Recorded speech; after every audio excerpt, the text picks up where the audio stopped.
Hello Stéphane. Hello, bienvenue sur notre chaîne Newfie Bamboo.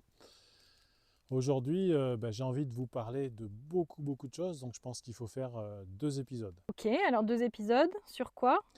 J'ai envie de développer, parce qu'on a beaucoup de gens qui s'interrogent, je reçois beaucoup de questions sur la culture du bambou en France. Et je voulais vraiment différencier les deux modèles qui sont possibles. Et je pense que pour mieux distinguer ces deux modèles, on va faire un premier épisode sur le modèle bambou géant et un second épisode sur le modèle bambou moyen. On commence par... On va commencer épisode 1 par les bambous géants et du coup on va aller dans des bambous géants. C'est parti, on te suit. Donc c'est parti pour les bambous géants. Peut-être déjà pour commencer, à partir de quels sont les critères pour dire que c'est un bambou géant?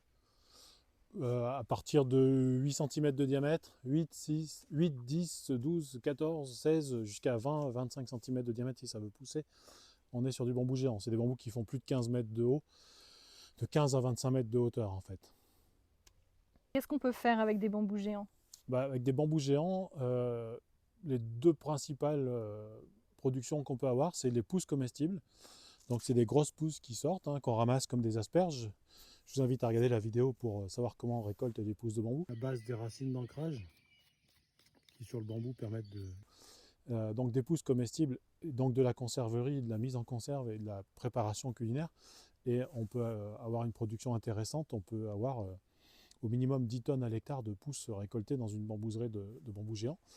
Et la récolte des chaumes, des gros chaumes, qui vont être refendus, collés en lamelles, redécoupés en lamelles et collés en lamellés-collés pour faire des planches, des poutres, des chevrons et faire vraiment de la construction en bambou. Ça, c'est quelque chose de facile à mettre en place? Oui et non. C'est...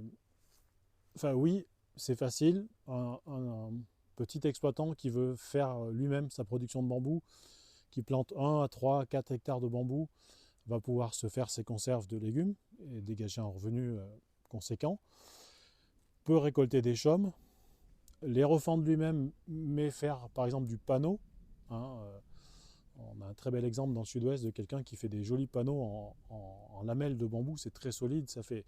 Voilà, c'est des choses, mais à faire soi-même à échelle artisanale, on va dire.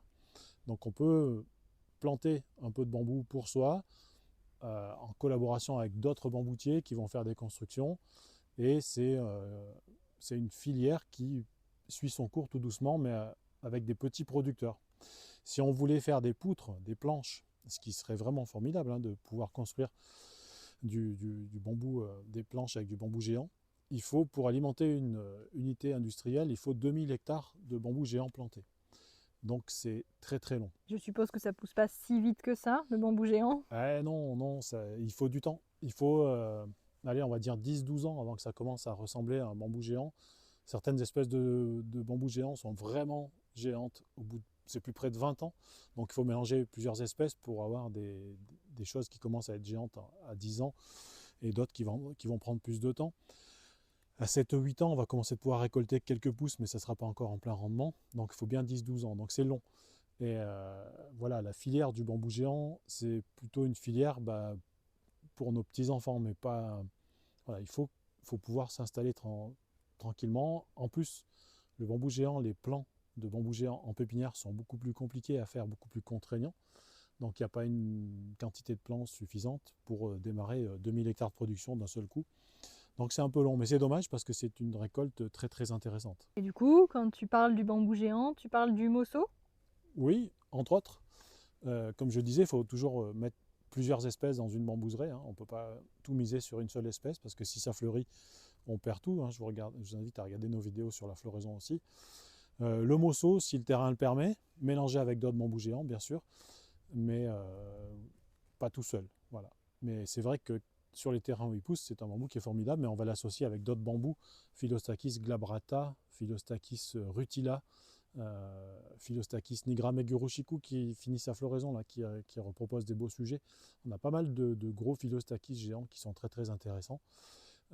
mais jamais un seul bambou tout seul. Et le mosso, jamais tout seul d'ailleurs nulle part, mais comme c'est un des plus durs à cultiver, il faut faire très attention, on ne pourra pas le planter partout. Bah pourtant, moi j'ai lu des articles qui me disent qu'en plantant du bambou géant, dans 5 ans, je suis riche. Oui, faut demander à ces gens, parce que moi je ne saurais pas faire. Voilà, le bambou géant, à 5 ans, ça ressemble pas vraiment à du bambou géant, c'est du bambou qui est dynamique, qui pousse, mais il n'a rien de géant au bout de 5 ans. Il faut au moins 10 ans avant que ça ressemble déjà à des bambous à une taille un peu conséquente. Et même si au bout de 10 ans, on a quelques gros chaumes, on ne va pas pouvoir en récolter beaucoup. Donc non, au bout de 5 ans, quelqu'un de sérieux ne te promettra pas de devenir riche avec du bambou géant, c'est sûr. À 5 ans, on ne récolte rien avec du bambou géant, ça c'est garanti. Ok. Et le bambou là, qui est derrière toi, il a quel âge?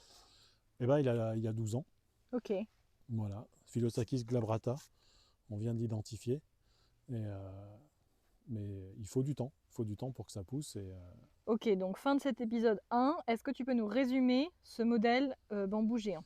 Ok, modèle bambou géant, ça veut dire qu'on plante des bambous, il faut les entretenir et pouvoir tenir 10-12 ans avant de pouvoir commencer à récolter quoi que ce soit sur sa plantation.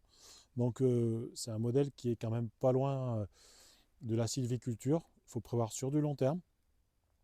Et ce qui serait vraiment bien, c'est qu'on puisse un jour arriver, voilà, à l'échelle de nos enfants, nos petits-enfants, avoir 2000 hectares de bambous géants plantés en France permettrait d'alimenter une usine qui, avec le bambou géant récolté et refendu en lamelles, permettrait de faire du lamellé collé, poutres, planches, chevrons et tout ça en bambou.